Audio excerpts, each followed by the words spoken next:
지난주에 1박 2일 온 가족 수련회를 가졌습니다. 수련회를 준비하면서 두 가지를 좀 고려를 했습니다. 첫 번째로 고려한 것은 자그마한 일이라도 다 나누어서 모두가 좀 함께 참여하는 그런 수련회가 됐으면 좋겠다고 생각했습니다. 그랬더니만요, 고기 굽는 데 가보니까 고기 굽는 것은 뭐 별것 없는데 엄청 형제님들이 많은 거예요. 그래서 좀 사실은 약간 불편할 수도 있는데 고기를 잘 굽는 것이 일본은 아니었어요. 고기 구우려고 모여가지고 좀 대화도 하고 사귀는 것이 일본이었기 때문에 사실 고기를 구우면서 그런 일들이 보여지니까 참 마음이 좋았습니다. 또 하나는 수련회를 참석할 수 없는 분들이 있잖아요. 그래서 사정이 있어서 참석할 수 없는 그분들에게 마지막까지 수련회에 대해서 안내해 주는 게 좋겠다고 생각을 했습니다. 왜냐하면 비록 몸은 못 가도 마음은 함께하는 수련회가 됐으면 좋겠다고 생각했기 때문입니다. 또 하나는 주일 예배를 이곳에서 드리지 않고 가평에서 드려보니까 예배를 참석을 못하는 거예요. 그러니까 미안해가지고 이 미안함을 조금 달래고 싶어서 마지막까지 좀 안내를 하고 싶었습니다. 수련회가 마치고 이제 수련회를 다 정리하는데요, 진짜 생각하지도 못했던 하나님의 놀라운 일들이 참 많았다라는 것을 발견했습니다. 요즘에는요, 교회에서 수련회를 가거나 또 무슨 집회를 하면요, 사람들이 잘 안 모입니다. 그 교회에 속해 있는 성도들도 잘 참여를 못 하거든요. 그런데 우리는 사정이 있는 분 몇 가정 빠지고요, 대부분이 다 참여를 한 거예요. 그뿐만이 아니에요. 더 놀라운 것은 믿지도 않는데 처음으로 수련회로 교회를 찾아온 분들이 꽤 많았습니다. 하나하나를 보면서 야, 진짜 신비하게 하나님께서 놀랍게 일하고 있구나, 이런 것을 느꼈거든요. 근데 보니까 전부 다 별로 안 놀라는 것 같습니다. 뭐 그 정도 당연한 거 아니야. 제가 그거 보고서 야, 우리 교회가 기적이 상식이 되는 교회가 됐으면 좋겠다 생각이 들어집니다. 다 믿음이 크셔가지고 이런 건 별로 놀라워하지도 않으니까 하나님께서 계속 놀라운 일들을 행하심으로 인해서 그게 놀라운 게 사실 우리 눈에 보기에 놀라운 거고 하나님의 시선에 보면 상식인 거잖아요. 그래서 그런 것을 누리는 그런 교회가 되면 참 좋겠다라는 생각을 합니다. 수련회 후에도요, 카톡이 왔어요. 그 카톡에 사진이 있었는데 그 사진에 뭐가 있냐면 부적을 다 떼어가지고 사무실에 있었던 부적 또 집에 있었던 부적을 다 떼어가지고 불에 태우신 거예요. 그리고 그 부적을 떼어냈던 자리에 하나님의 말씀을 붙이고 싶다라는 그런 연락이 왔습니다. 그래서 제가 그 부적 띄었던 자리에 직접 가서 하나님 말씀 붙여드리려고 추석 끝마치면 그때 한번 가서 붙여드려야 되겠다, 이렇게 생각을 하고 있습니다. 그런데요, 이분이 교회 생활을 오래 한 분이 아니에요. 그러니까 우리 교회 2번 딱 예배를 한 번 드리고 온 가족 수련회에 오신 거거든요. 근데 2번 만에 부적을 떼어내고 이런 것을 하는 것을 통해서 그분 개인에게도 하나님이 일하시는 게 있고요, 또 하나 뭐냐면 교회에 주는 사인이 있다는 생각이 들었어요. 무슨 사인을 주고 싶은 거예요? 일하고 있다라는 거, 하나님이 역사하고 있다라는 거. 하나님께서 시간이 기냐 아니냐의 문제가 아니고 지금 역사하고 있다라는 거, 지금 우리의 시간에 지금 하나님께서 일하고 있다라는 것을 우리에게 들려주고 싶어 한다라는 그런 생각이 들었습니다.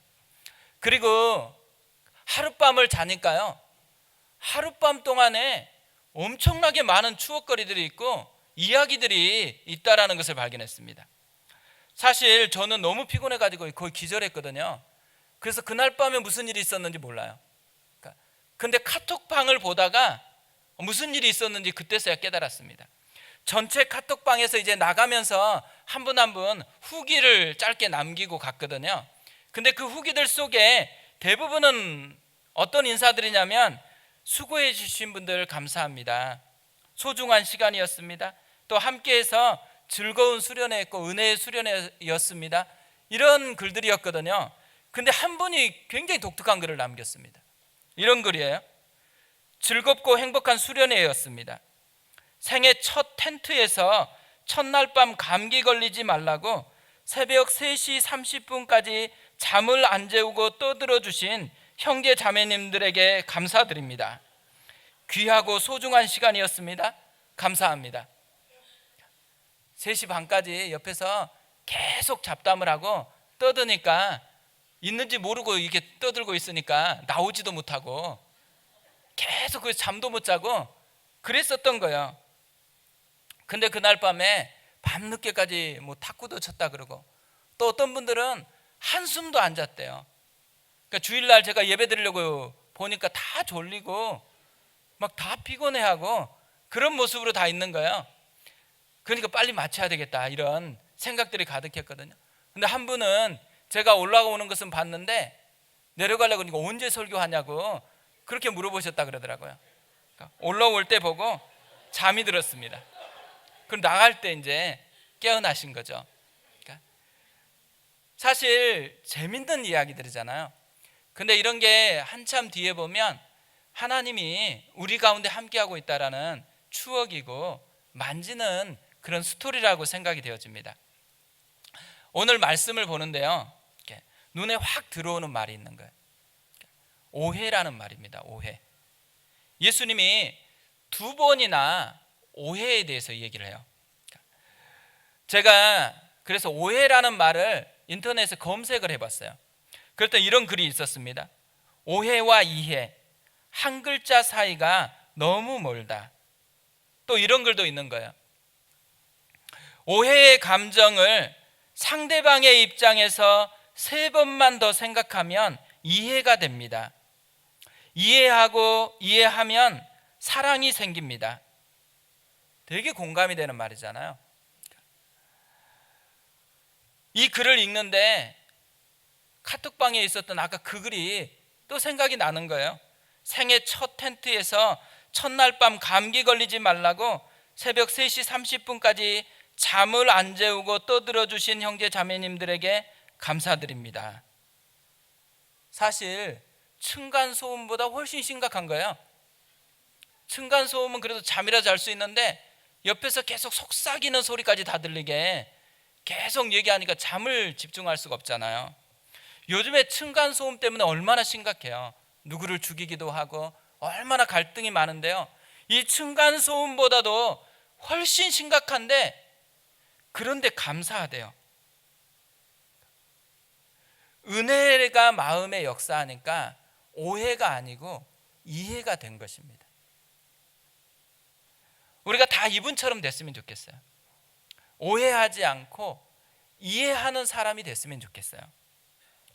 근데 오늘 성경을 보면요, 이해가 아니고 오해하는 사람이 나옵니다. 사두개인들이거든요. 이 사두개인이라는 이름은 다윗 시대의 대제사장이었던 사독 제사장에게서 유래가 되었대요. 사두개인들은 자신들이 사독 제사장의 후예라고 여겼습니다. 그래서 이들의 직업이 뭐겠어요? 이때 당시에 대제사장들, 제사장 그룹에 속했습니다. 그러면서 이들은 상류층에서 굉장히 잘 사는 사람들이었습니다. 이들에게 특이한 점이 있는데요, 구약 성경 중에서 모세의 오경만 성경의 권위를 인정하고 나머지 성경들은 다 권위를 인정하지 않았습니다. 이들은 모세 오경에 부활에 대한 내용이 없다고 생각을 했어요. 그래서 부활, 내세, 영생 이런 것들을 다 부인을 했습니다. 그런데 예수님께서 설교를 하고 예수님께서 말씀하는 것을 들으니까 부활에 대해서 예수님은 긍정적으로 얘기하는 것으로 들린 거예요. 그래서 신학적인 논쟁을 하기 위해서 오늘 예수님을 찾아왔습니다. 18절 19절입니다. 부활이 없다 하는 사두개인들이 예수께 와서 물어 이르되 선생님이여, 모세가 우리에게 써주기를 어떤 사람의 형이 자식이 없어 아내를 두고 죽으면 그 동생이 그 아내를 취하여 형을 위하여 상속자를 세울지니라 하였나이다. 여기 모세가 우리에게 써준 이 말은 뭐냐면 신명기를 의미해요. 신명기 25장에 나오는 결혼 제도였습니다. 계대 결혼법이라는 그런 제도거든요. 형이 결혼을 했어요. 근데 자식이 없이 죽으면은 동생이 형수를 아내로 맞아들이는 제도예요. 우리 시대는 좀 말이 안 되는 제도잖아요. 형이 결혼했는데 자식 없이 죽으면 동생이 또 형을 아내로 맞아들인다. 상식적이지 않는 그런 제도입니다. 그런데 하나님께서 왜 이런 제도를 허락하셨을까요? 두 가지 이유 때문에 그래요. 하나는 장자권을 계승해 주기 위해서 그랬어요.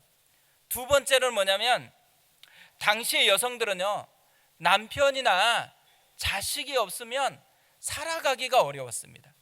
그러니까 이렇게 한 이유는 뭐냐면 여성을 위한 복지 제도예요.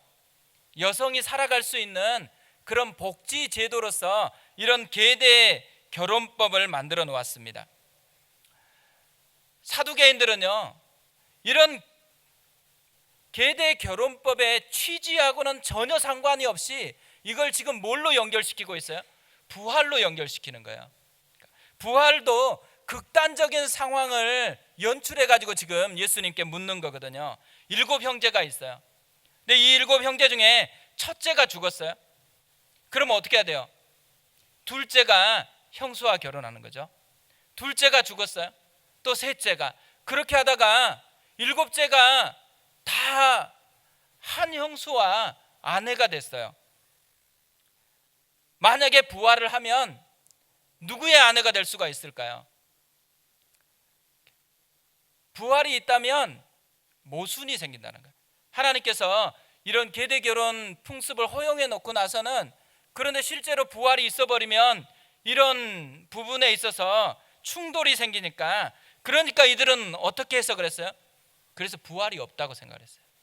부활은 그냥 없는 것이다라고 그렇게 여긴 거죠.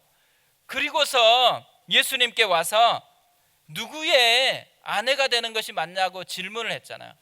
예수님께서 이렇게 답변을 했습니다. 24절에 예수께서 이르시되 너희가 성경도 하나님의 능력도 알지 못함으로 오해함이 아니냐. 이들이 바르게 이해해야 되는데 오해했다고 이야기합니다. 두 가지 오해했대요. 하나는 성경을 오해했어요. 두 번째로는 하나님의 능력을 오해했다고 합니다. 그러면서 뭐가 오해인지를 하나하나 바로잡아 주기 위해서 설명을 하고 있어요. 예수님께서 진짜 이거 엉뚱한 질문이잖아요. 상황하고도 안 맞고. 그런데 왜 예수님이 이들에게 친절하게 하나하나 설명을 해주고 있을까요? 이해하기 원하는 거죠.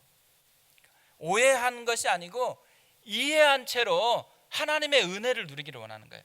하나님의 말씀의 은혜를 다시 누리기를 원하는 거죠.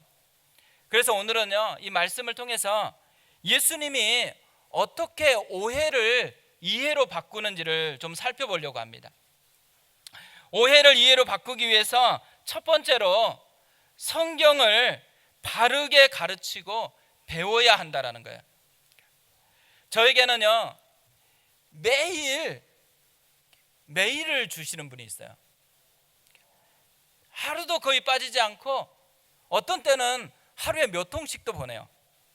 진짜 열심히 보내거든요. 제 아내도 그렇게 표현을 안 하고 우리 성도님들도 저한테 그렇게 안 하는데 진짜 열심히 보냅니다. 누굴까요? 신천지에서 진짜 열심히 보내요.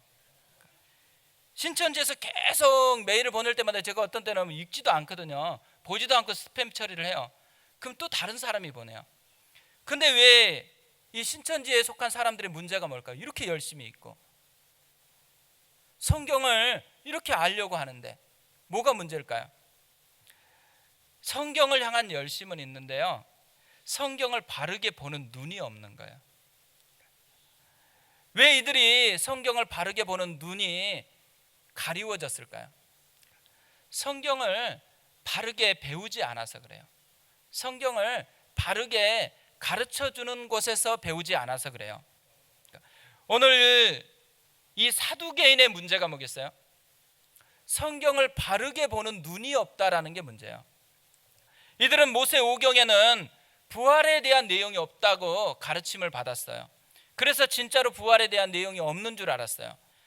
그런데 예수님께서 출애굽기 3장 말씀을 통해서 부활에 대해서 지금 가르쳐주고 있습니다. 모세오경에도 부활에 대한 가르침이 있다라는 거죠. 26절을 보세요. 죽은 자가 살아난다라는 것을 말할지인데 너희가 모세의 책 중 가시나무 떨기에 관한 글에 하나님께서 모세에게 이르시되 나는 아브라함의 하나님이요 이삭의 하나님이요 야곱의 하나님이로라 하신 말씀을 읽어보지 못하였느냐. 출애굽기 3장에서, 그러니까 모세오경에서 하나님께서 모세에게 자기를 소개를 해요. 나는 아브라함의 하나님이요 이삭의 하나님이요 야곱의 하나님이다.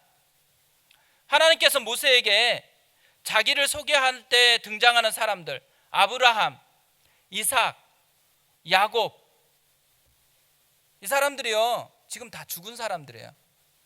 완전히 과거의 사람들이거든요. 그런데 하나님께서 이 사람들에 대한 소개를 하면서 나는 그들의 하나님이었다 이렇게 소개하지 않아요. 과거형으로 소개하지 않고 현재형으로 지금 소개를 하고 있습니다. 왜 이렇게 소개를 하고 있겠어요? 그들이 육신적으로는 죽었지만 지금 여전히 자기와 함께 살아있다라는 것을 강조하고 있다라는 거죠. 그러면서 예수님이 한마디 더 추가합니다. 27절에 하나님은 죽은 자의 하나님이 아니요 산 자의 하나님이시라 너희가 크게 오해하였도다 하시니라. 하나님은 죽은 자의 하나님이 아니고 산 자의 하나님이래요. 이들이 어떻게 지금 있다라는 거예요? 죽은 채로 있지 않고 산 채로 지금 함께하고 있다라는 것을 말하고 있다라는 거죠. 죽음이 끝이 아니에요. 죽으면 다 우리 눈에는 안 보이잖아요. 그래서 우리가 장례식을 해보면 죽음을 당한 또 보낸 분을 향해서는 땅에서는 슬픔이 많아요. 그런데 예수를 믿고 하늘에 올라가신 분은 어때요? 지금 엄청난 기쁨을 누려요. 자기 존재가 변화되고 그렇게 만나고 싶었던 하나님의 은혜를 지금 온몸으로 경험하고 있잖아요.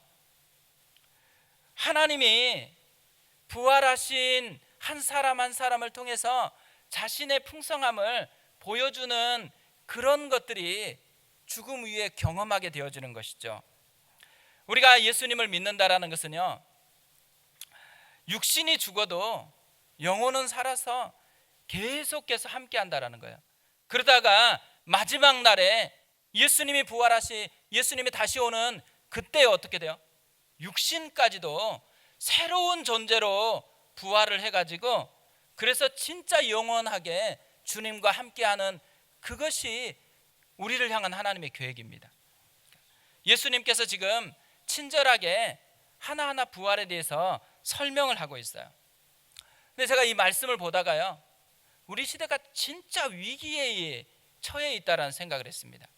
왜냐하면 지금 우리의 시대의 크리스찬들, 교회를 다니고 있고 또 하나님을 알고 있다고 생각하는 사람들의 마음속에서요, 점점 성경에 대해서 마음이 식어지고 있어요.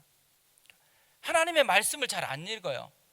그리고 말씀 속에서 하나님이 내 삶을 흔들어 놓을 하나님의 역사가 있다라는, 능력이 있다라는 것을 잘 신뢰를 안 해요.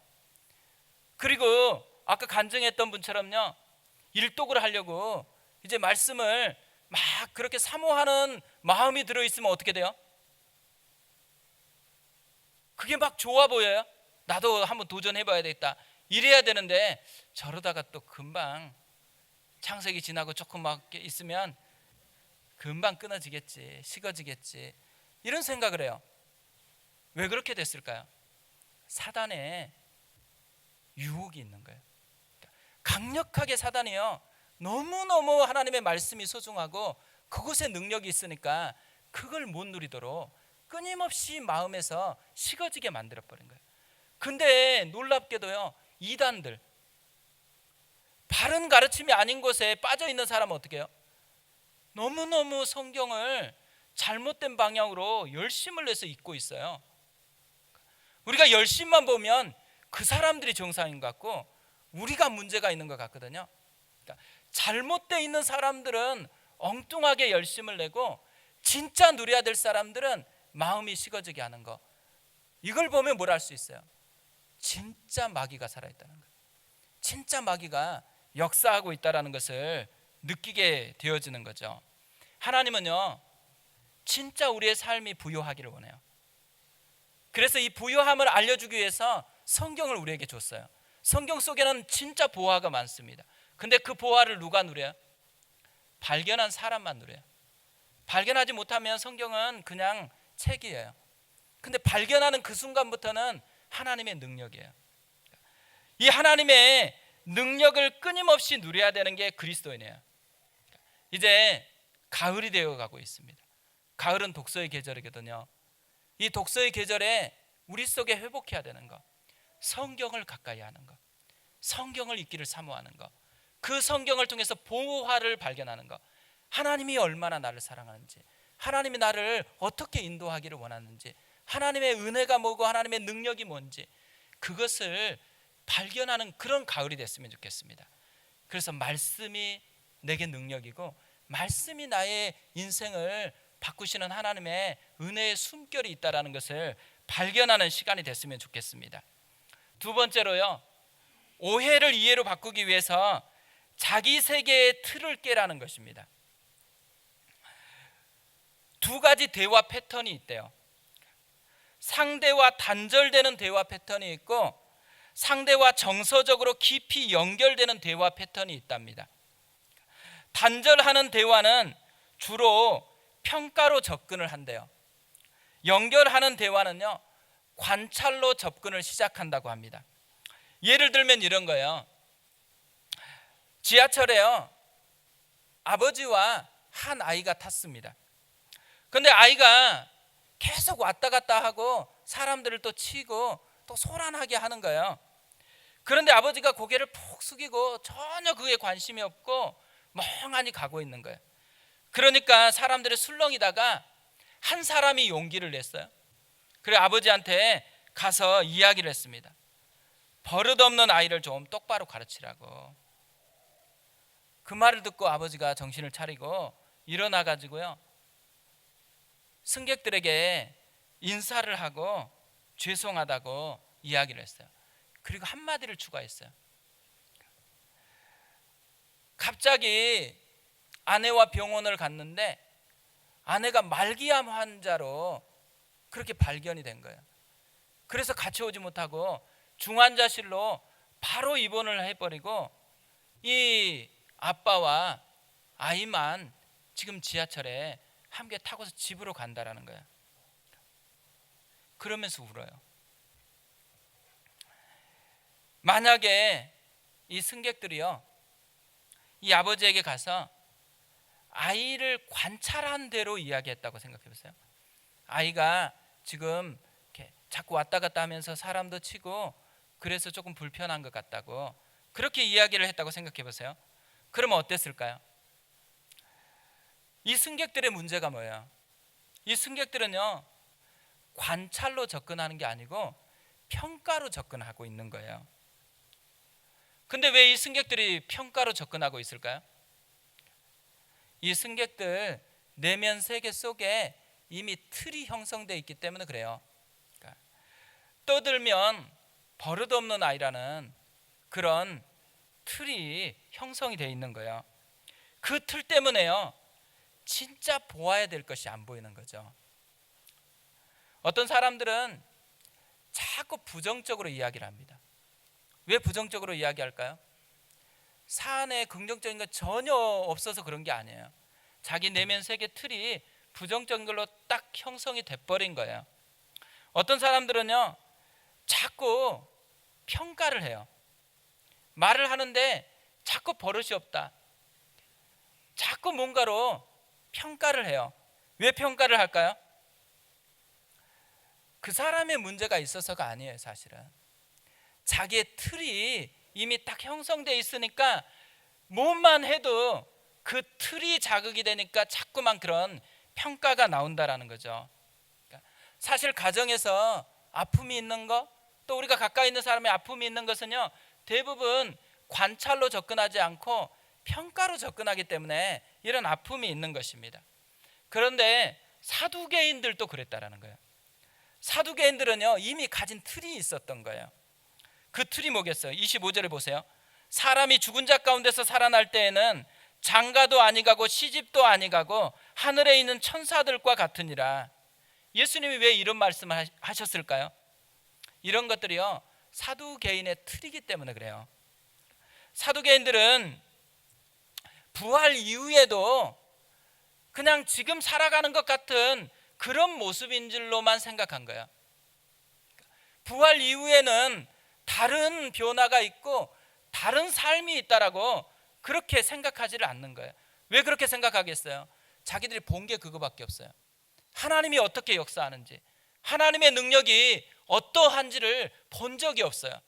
그리고 자기는 지금 자기가 경험한 대로, 인간적인 대로 이런 것밖에는 경험을 못했으니까 그런 틀 속에서 지금 이렇게 생각하고 있다라는 거죠. 그래서 부활을 해도 결혼 제도가 똑같은 줄 알았던 거예요. 그러니까 누구의 아내가 될 것이냐라고 그런 질문을 한 것이죠. 그러니까 자기식으로요, 하나님의 능력을 제한해 버려요. 부활에는요, 하나님의 능력이 역사하는 거잖아요. 그래서 어떻게 돼요? 다른 모습이 돼요. 또 어떻게 돼요? 다른 모습일 뿐만 아니라 다른 삶이 있어요. 이게 부활을 한 후에 하나님의 예비하신 풍성한 계획인 거죠. 하나님이 완전히 재창조를 하는 거예요, 부활로. 근데 이들은 지금 부활을 믿지 않아요. 왜 믿지 않아요? 모세오경에 부활에 대한 기록이 없어서가 아니에요. 하나님의 능력이 또 없어서도 아니에요. 자기들이 이미 형성해 놓은 틀에 갇혀가지고 그걸로만 접근하기 때문에 그래요. 그러니까 자기 틀에 갇혀서 하나님의 능력을 제한해 버려요. 그래서 하나님 능력이 자기 속엔 전혀 작동을 안 해요. 그냥 자기의 인간적인 그런 모습밖에는 작동하지 않는다라는 거죠. 헬런 켈러가 이런 말을 했습니다. 행복의 한쪽 문이 닫히면 다른 쪽 문이 열린다. 그러나 흔히 우리는 닫혀진 문을 오랫동안 보기 때문에 우리를 위해 열려있는 문을 보지 못한다. 분명히 열려있는 문이 있는데도 불구하고 내가 너무 닫혀있는 문을 오래 보니까요, 열린 문이 안 보인대요. 사두개인이 그랬어요. 하나님이 엄청난 능력으로 사람을 변화시켜서 새로운 존재로 만들고 새로운 삶을 예비해 놓았는데도요, 자기 틀에 딱 갇히니까 그거에만 집중할 뿐이지 하나님의 놀라운 역사가 전혀 보이지를 않는다라는 거죠. 우리도 사실 사두개인처럼 살아갈 때가 많습니다. 온 땅에 하나님이 충만하다 그래요. 하나님이 우리를 다스리기를 원해요. 우리 삶을 빚어내기를 원해요. 우리 가운데 얼마나 우리의 영혼을 사랑하는지, 사실은 우리가 우리 자신을 사랑할 때보다도요, 하나님이 더 깊이 우리 영혼을 사랑해요. 우리는 우리 자신을 잘 관리 안 해도 하나님은 자기 몸을 들여서 우리 영혼을 구원하기를 원하시는 분이에요. 진짜 하나님의 사랑이 있는 거죠. 그런데요, 우리는 그 사랑을 잘 못 누려요. 잘 못 봐요. 왜 그럴까요? 우리의 틀, 우리가 집중되어 있는 것, 그것 때문에 하나님의 풍성함이 안 보인다라는 거죠. 지난주 목요일 새벽인데요, 갑자기 찬양 하나가 생각이 나서 잠에서 깨어났습니다. 왜 슬퍼하느냐, 왜 걱정하느냐, 무얼 두려워하느냐, 아무 염려 말아라. 이 찬양이 생각이 나서 깨어났어요. 큰 어려움에도 큰 아픔이 있어도 이젠 아무 걱정하지 마. 내가 널 붙들어 주리. 내가 너와 항상 함께하리라. 내가 너를 지키리라. 실망치 말고 나를 보아라. 나는 너의 하나님이라. 최근에요, 제 생각이 좀 많았습니다. 여러 가지 복잡한 것들을 계속 생각하다 보니까요, 생각이 많으면 믿음이 증폭되는 게 아니더라고요. 생각이 많으면 어떻게 돼요? 염려가 증폭돼요. 걱정이 되어져요. 자꾸 별것도 아닌데 그게 굉장히 커 보여요. 그리고 그 큰 틀 속에 갇혀버리는 거죠. 자기 틀 속에 딱 형성이 돼버리니까 어떻게 돼요? 마음에서 자꾸 염려를 하는 거예요. 걱정을 하는 거예요. 그런 걱정을 하면서 잠이 들고 또 꿈도 그렇게 꿨나 봐요. 꿈이 기억나지 않는데 하나님께서 이 찬양을 딱 생각이 나게 하면서 깨어난 거죠. 하나님께서 제 안에 있는 틀, 그걸 깨고 여전히 일하고 있다는 거예요. 여전히 함께하고 있다는 거죠. 그래서 네가 지금 염려할 게 아니고 하나님이 함께하는 것을 보고 기뻐하고 찬양하고 감사해야 될 때라는 거예요. 제가요, 하나님께서 이것을 깨주니까 안 보이던 게 보이는 거예요. 수련회 가운데서 많은 은혜 주셨던 거, 하나님이 사람을 만져주시는 거, 변화시켜 주시는 거, 우리 속에 일하시는 거, 우리에게 기도 제목을 주실 뿐만 아니라 그걸 기도하면 하나님이 신기하게 또 응답해 주시는 거, 하나하나 하나님이 일하시는 그 흔적으로 여기까지 왔더라고요. 진짜 넘쳐나는 하나님의 은혜가 있었는데 제가요, 엉뚱한 틀에 딱 고정돼 버리니까 전혀 안 보여요. 전혀 그게 작동이 안 되더라고요. 헤르만 헤세가 이런 이야기를 했습니다. 새는 새로운 세상에 나오기 위해 알의 껍질을 깬다. 그 알이 바로 그 새의 기존 세상인 것이다. 그처럼 우리도 새롭게 태어나기 위해서는 기존의 세상을 깨고 나와야만 한다. 우리가 해야 되는 것은요, 작은 껍질을 깨는 거예요. 사실 아주 두터운 벽을 깨트리는 게 아니에요. 우리가 이 작은 껍질인데 사실은 놀라운 게 뭐냐면요, 이 껍질에 갇혀버리면 바깥에 엄청난 세계가 있어도 전혀 보지를 못해요. 하나님께서요, 지금도 이래요. 지금도 우리를 사랑해요. 지금도 우리를 만져요. 너무너무 가까이서 역사를 해요. 문제가 뭐예요? 껍질, 틀, 그 속에 갇혀 있으니까 염려만 하고 불평만 하고 원망만 할 뿐이지 하나님의 풍성함을 노래하지 못한다라는 거죠. 하나님께서 우리를 초대해요. 큰 어려움에도 큰 아픔이 있어도 이제는 아무 걱정하지 마. 내가 널 붙들어 주리. 내가 너와 항상 함께하리라. 내가 너를 지키리라. 실망치 말고 나를 보아라. 나는 너의 하나님이라. 주님이 지금 우리를 두드려요. 우리가 염려할 때, 힘들었을 때, 내가 생각해 그 틀에 탁 갇혀 있을 때 주님이 두드립니다. 내가 너의 하나님이다. 내 너 옆에 있다. 너를 붙들고 있다. 너와 함께하고 있다. 우리가 이제 이번 주가 명절이거든요. 추석 오고 가는 길들 속에 여러 가지 힘겨운 것들도 있을 거고 즐거운 것들도 있을 겁니다. 그때마다요, 우리가 껍질 속에 갇히는 거, 틀 속에 갇혀가지고 진짜 풍성한 것을 못 본다 그러면 옆에서 얘기해 주세요. 불평이 가득하면 불평 뒤편에 하나님의 풍성한 영광이 있다고, 하나님의 역사가 있다고, 그분을 노래하고 그분의 사랑을 노래하고 그분의 함께함을 같이 노래하자고. 이 은혜가 우리 가운데 있었으면 좋겠습니다.